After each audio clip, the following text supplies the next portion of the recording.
Romanos capítulo 8, versículo 28 al 30. Listo. Entonces, voy a leer y oramos. El título dice más que vencedores. Y sabemos que los que aman a Dios, todas las cosas les ayudan a bien. Esto es, a los que conforme a su propósito son llamados. Porque a los que antes conoció, también los predestinó para que fuesen hechos conformes a la imagen de su Hijo, para que Él sea el primogénito entre muchos hermanos. Y a los que predestinó, a estos también llamó. Y a los que llamó, a estos también justificó. Y a los que justificó, a estos también glorificó. Oremos.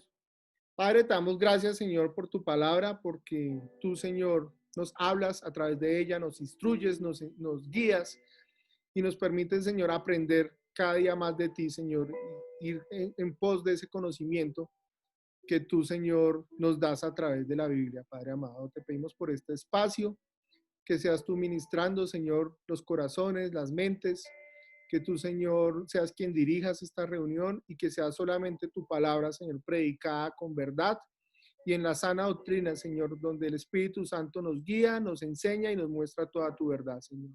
A ti sea toda la gloria, Padre, en el nombre de Jesús. Amén y amén. Bueno, entonces, muchachos, entramos en materia. Lo que vamos a hacer es, vamos a analizar, el título del mensaje es el llamado de Dios, el llamado de Dios.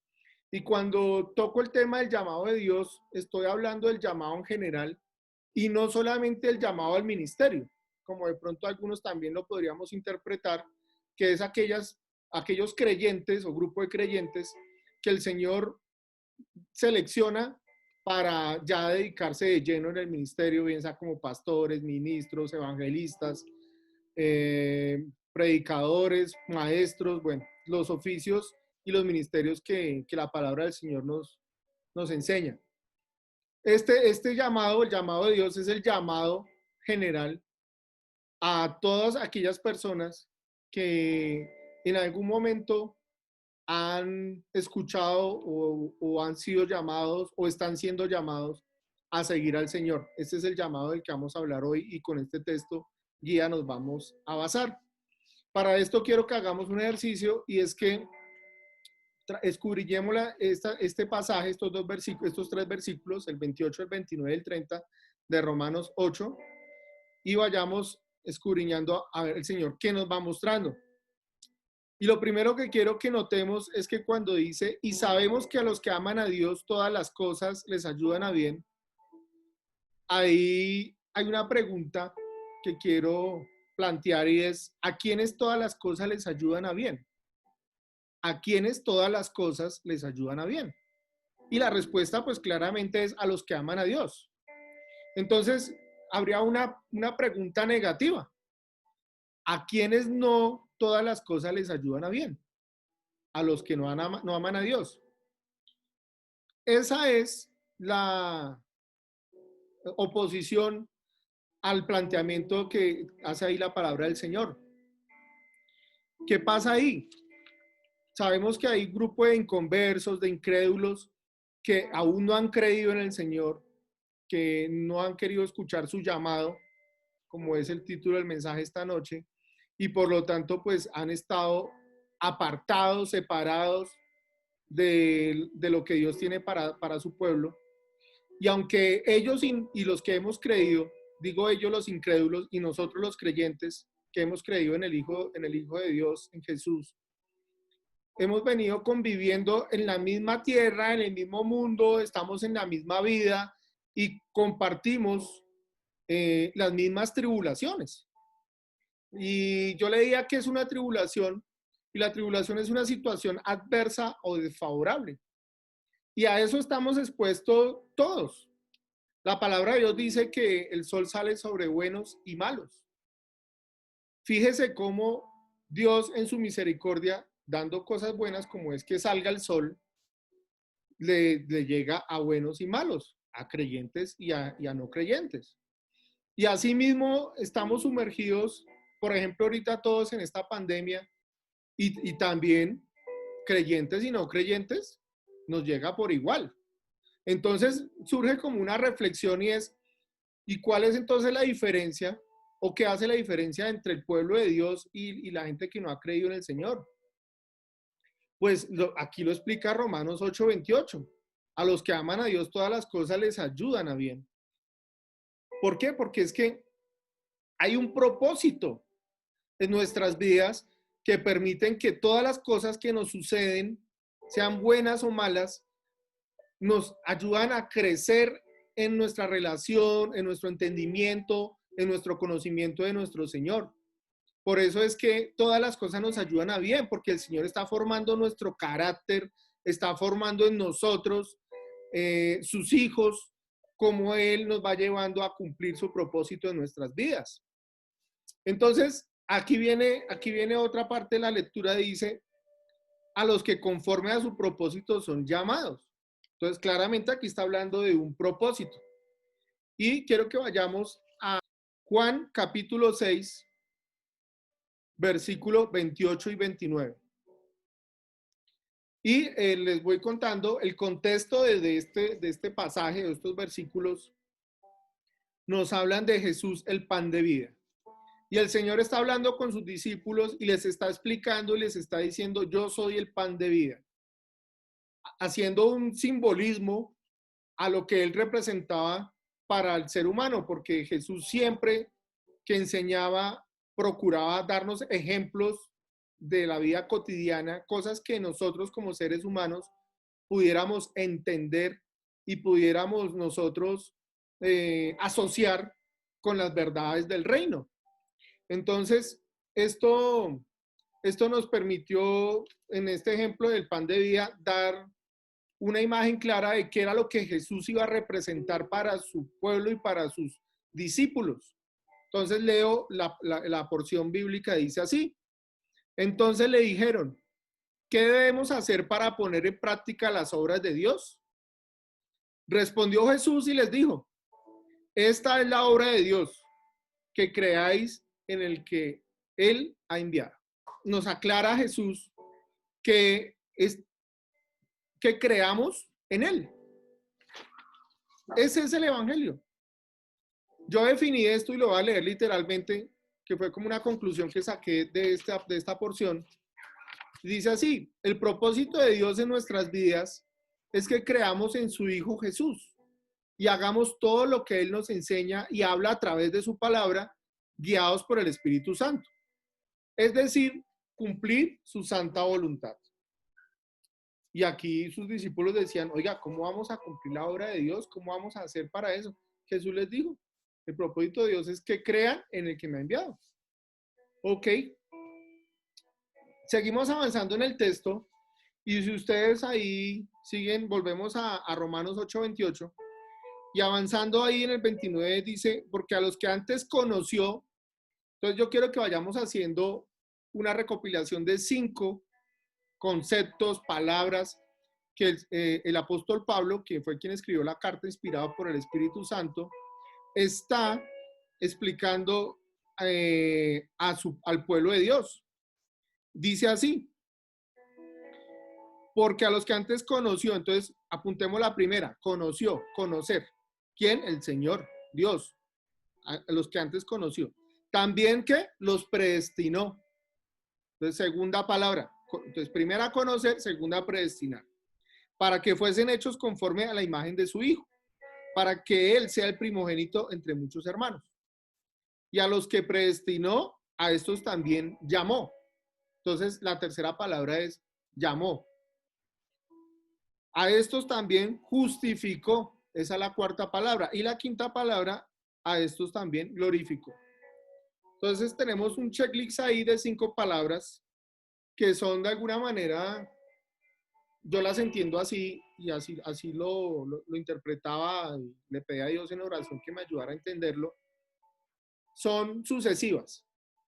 De alguna manera son como etapas. O sea que son prerequisitos la anterior a la siguiente. Es decir, que yo voy a la primera y sucesivamente voy hasta la quinta etapa. Entendámoslo así. Veamos la primera que es conoció.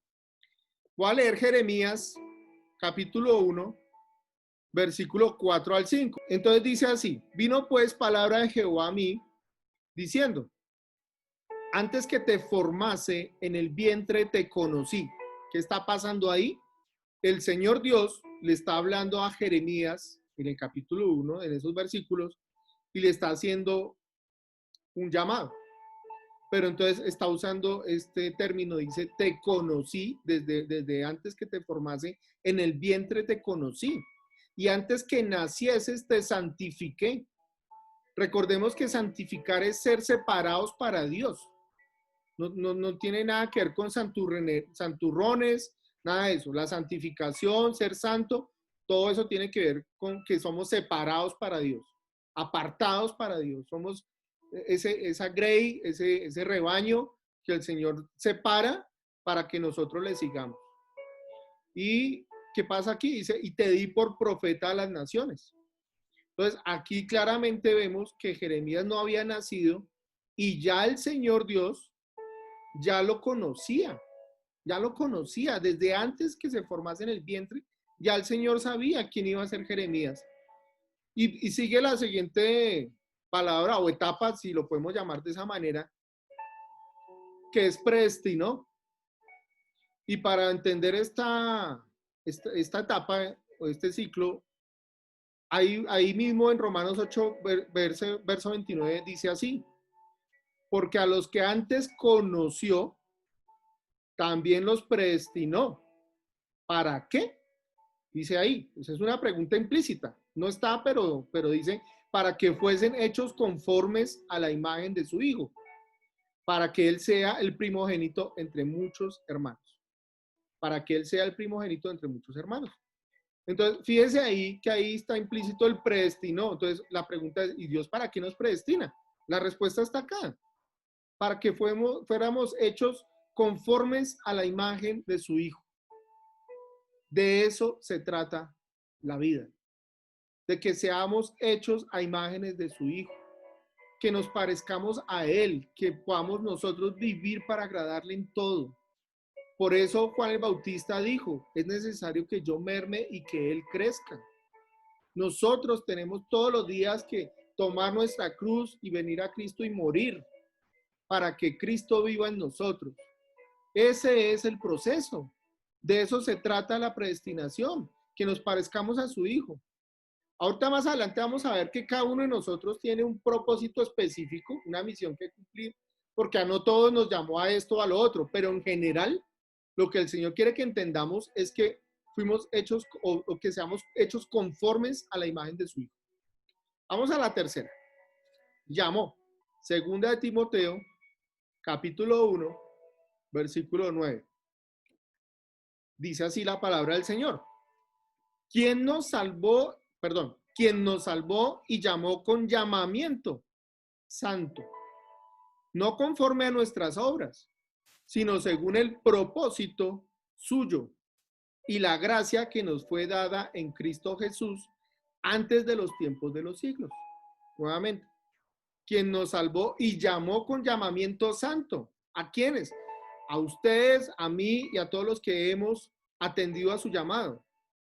No conforme a nuestras obras. Si hubiera sido por obras, nadie hubiera sido llamado. Porque ninguno de nosotros, nuestra justicia delante de Dios, dice la palabra que son como trapos de inmundicia. Entonces nuestras justicias, nuestras buenas obras no justifican o que no, es que es tan bueno este muchacho que Dios lo llamó o tan buena esta muchacha. No, no fue conforme a nuestras obras, porque nuestras obras son malas, sino según el propósito suyo y la gracia que nos fue dada en Cristo Jesús. Entonces fíjese que el Señor nos llamó y sí tiene un propósito en nuestras vidas, aparte del gran propósito, llamémoslo así, que es que seamos hechos conformes a la imagen de Dios, de Jesús, de su Hijo. Hay un propósito, hay un porqué, por qué estamos acá, por qué nacimos en esta familia, por qué somos bogotanos o colombianos o donde seas que estés viendo este video. Entonces, viene una cuarta, llamémoslo así, etapa, si nos permitimos el término, justificó. Y les voy a pedir que vayamos a Romanos capítulo 5, versículo 9. Ahí atrásito donde están, váyanse unos 4 capítulos atrás, capítulo 5, versículo 9. Voy a leer la palabra del Señor. Pues mucho más, estando ya justificados en su sangre, por él seremos salvos de la ira. Nuevamente, pues mucho más, estando ya justificados en su sangre, por él seremos salvos de la ira. Mire, justificados, observen, justificados por su sangre. O sea, el Señor, cuando él se entregó en esa cruz y entregó su cuerpo y derramó su sangre por nuestros pecados, fuimos limpios y su sangre cumplió y nos justificó el mandato de Dios. Que sin derramamiento de sangre no hay perdón de pecados, dice la palabra. Entonces, teníamos que nosotros estar en su lugar, pero el Señor vino y murió por nosotros y nos justificó por medio de ¿qué? De su sangre.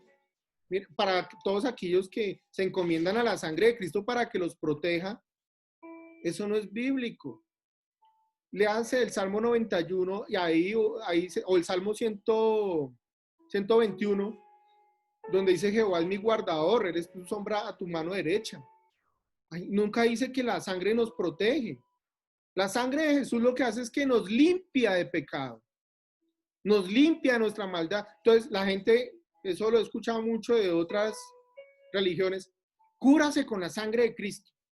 Cuando sienta un peligro, cúbrase con la sangre. No, ¿dónde dice en la Biblia que la sangre de Cristo nos protege del mal? No, nos limpia de pecado. ¿Qué dice el Salmo 91? El Salmo 91 dice, el que habita bajo la sombra del Altísimo morará bajo las alas del Omnipotente. Bueno, pueda que lo haya parafraseado, pero más o menos dice así. Entonces, es la protección de Dios. Dice que el ángel de Jehová acampa alrededor de los que le temen. ¿Ok? Es el ángel de Jehová, es nuestro Dios mismo el que nos protege y claramente él envía a sus ángeles, Salmo 91, alrededor de nosotros, para que nos cubran, para que no tropecemos con piedra. Entonces, ojo, ahí hago la aclaración para que vayamos entendiendo cómo es que se debe interpretar sanamente la palabra del Señor. No me lo estoy inventando, ni es que yo soy el iluminado y me la sé, no. Es que entre todos vamos aprendiendo.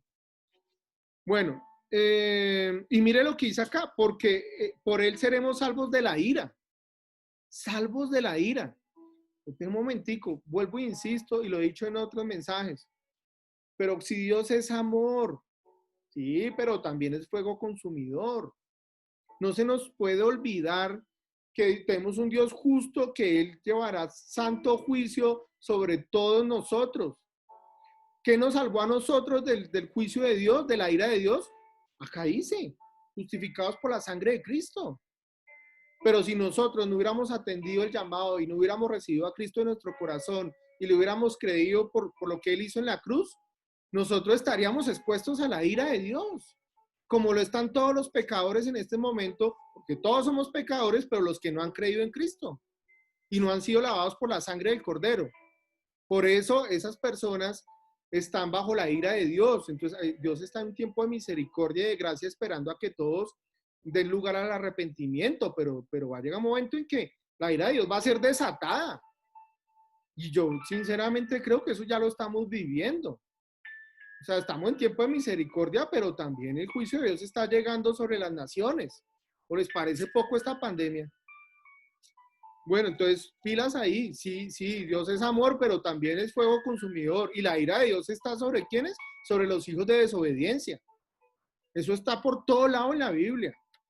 Y el quinto término es glorificó, viviendo en el Espíritu. Ahí en Romanos capítulo 8, versículo 17, vayan un poquito atrás y leamos juntos Romanos capítulo 8, versículo 17. Dice así, y si hijos también herederos, herederos de Dios y coherederos con Cristo, si es que padecemos juntamente con Él, para que juntamente con Él seamos glorificados. Seamos glorificados. Fíjense ahí, somos herederos de Dios y coherederos con Cristo. Imagínense el privilegio que el Señor Dios Padre nos permite de ser coherederos con su Hijo Jesús.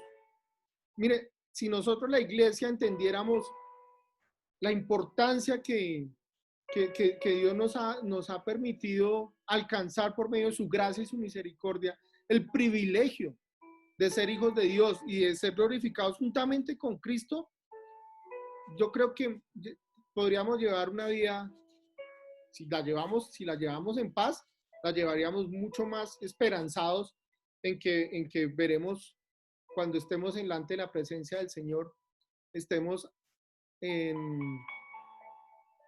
su gloria y podamos nosotros sentir el gozo de nuestro Señor, la alegría y todo, y que el Señor diga, siervo fiel, bueno y fiel, en lo poco me has sido fiel, en lo mucho te pondré.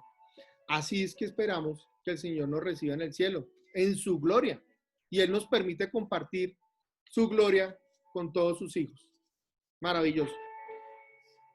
Y ya para ir cerrando, quiero traer a colación 3 ejemplos de llamamientos que el Señor hizo puntualmente a 3 personas que me llamó la atención de ellos.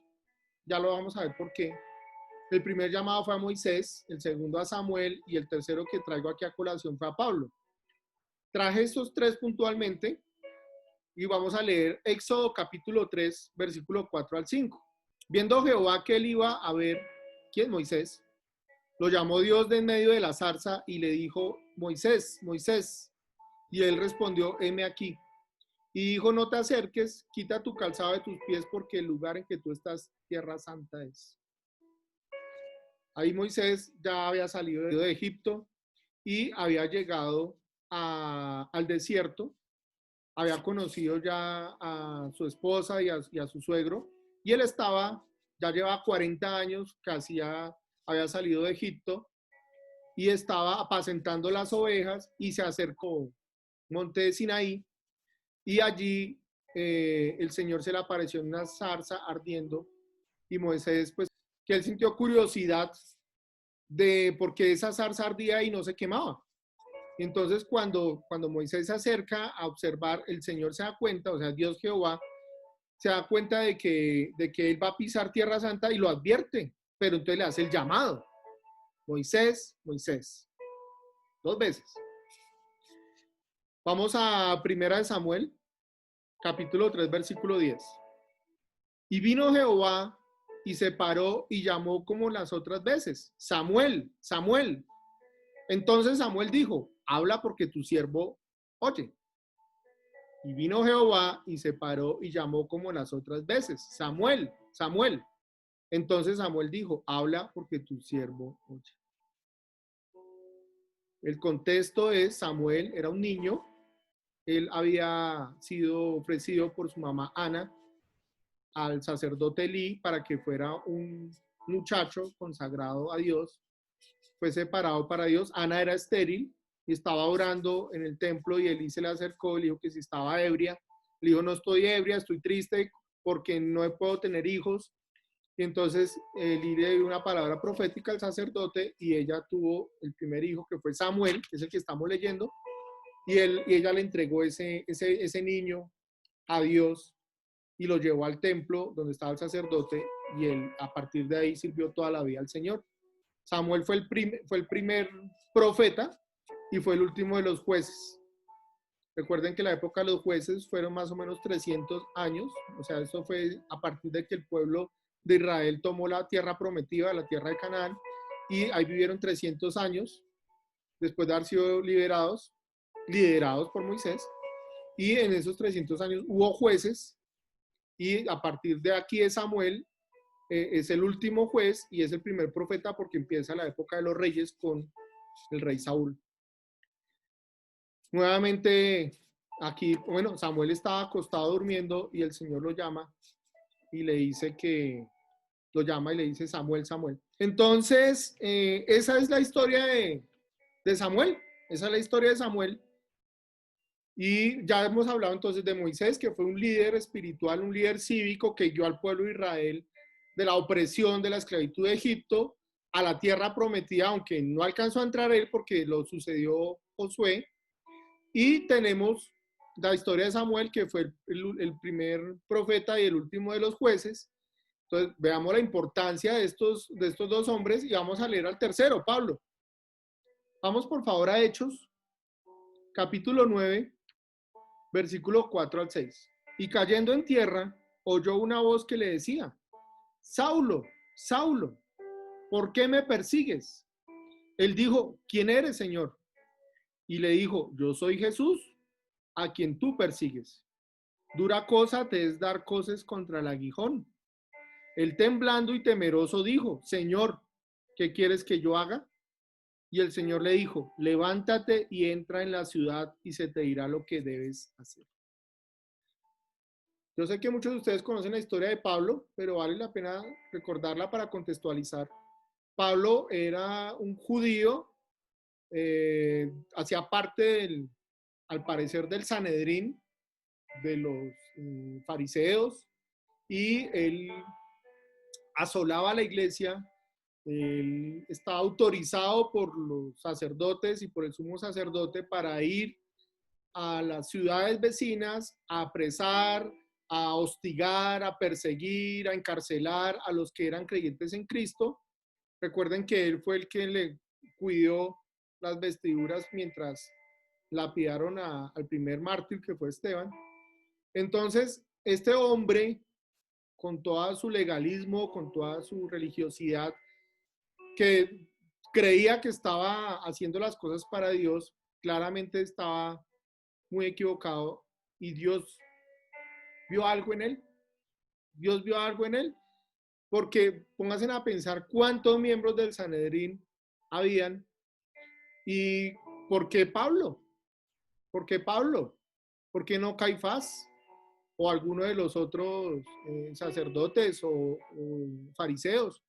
Fíjense la mezcla de los discípulos de Dios. Dios llamaba fariseos, llamaba a publicanos, llamó a prostitutas, llamó a pescadores.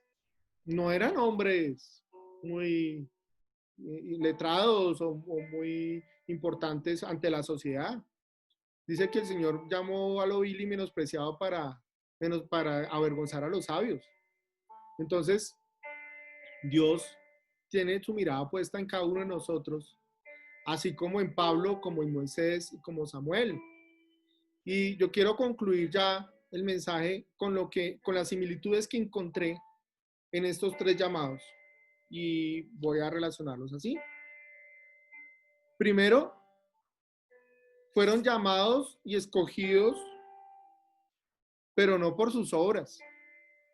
Moisés, recuerden que él fue homicida y él mató a un egipcio por supuestamente defender a uno de su pueblo, a uno de los hebreos, pero cometió el pecado.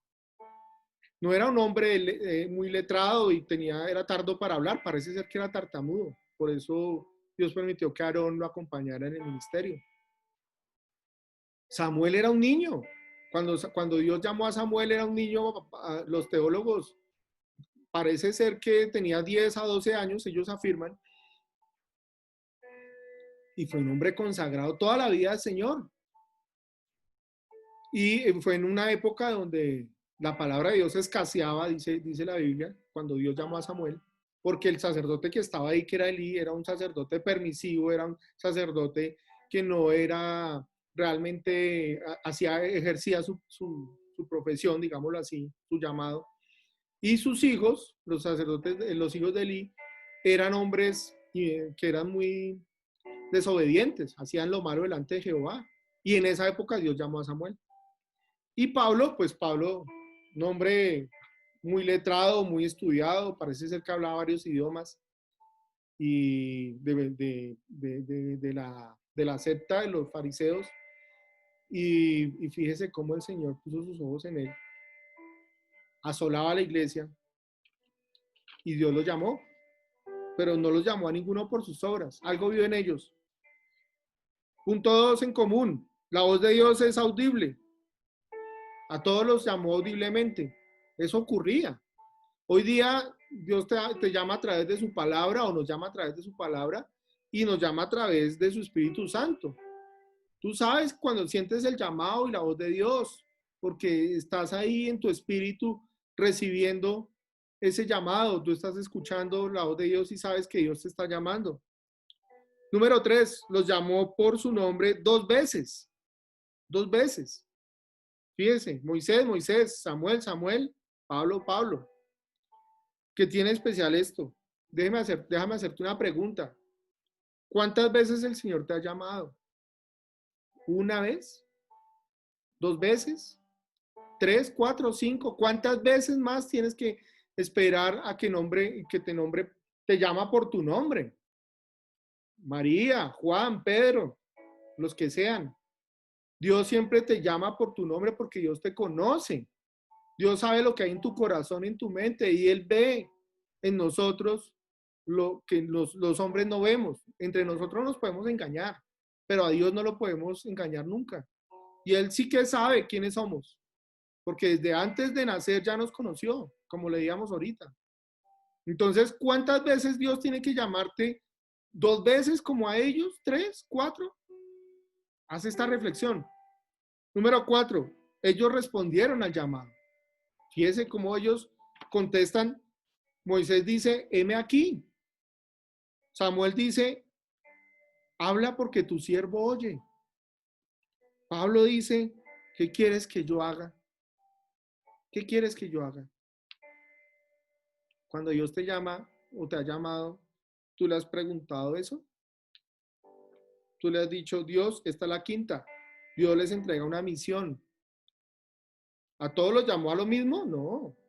Moisés fue un líder espiritual, ya lo dijimos, un líder civil. Samuel ya dijimos que era un profeta y un juez. Y Pablo fue un apóstol de Cristo, evangelista, maestro, ¿sí? Pastor. Bueno, cada uno tuvo un llamado y una misión. Número 6. Ellos obedecen y cumplen el propósito de Dios en sus vidas. Lean la historia de cada uno y al final todos, aunque dirán algunos, bueno, pues que Moisés no entró a la tierra prometida, pero el Señor se la mostró y creemos que Moisés es salvo, claramente, pues en la transfiguración se encontró con el Señor y con Elías. A ver, Samuel también terminó su obra y terminó hasta que el Señor le cumplió su propósito en su vida. El propósito de Dios, no el propósito de Samuel. Y Pablo, de igual manera, tenemos 14 cartas paulinas en el Nuevo Testamento. Imagínense si no fue importante. Y último, 7. Todo es para la gloria de Dios. Todo es para la gloria de Dios. Si nosotros entendemos que todo lo que nosotros hacemos en nuestra vida, el llamado, lo escuchamos, lo atendemos, hablamos con Dios, atendemos su voz, somos sensibles al Espíritu Santo y que todo lo que hagamos, como dice la palabra y como dice Pablo, bien sea que comáis o bebéis o hacer cualquier cosa, hacerlo para la gloria de Dios. Creo que nuestra manera de vivir el cristianismo cambiaría para bien. No estoy diciendo pues que no seamos buenos cristianos, no soy quien para juzgar a nadie, pero lo que estoy compartiendo acá es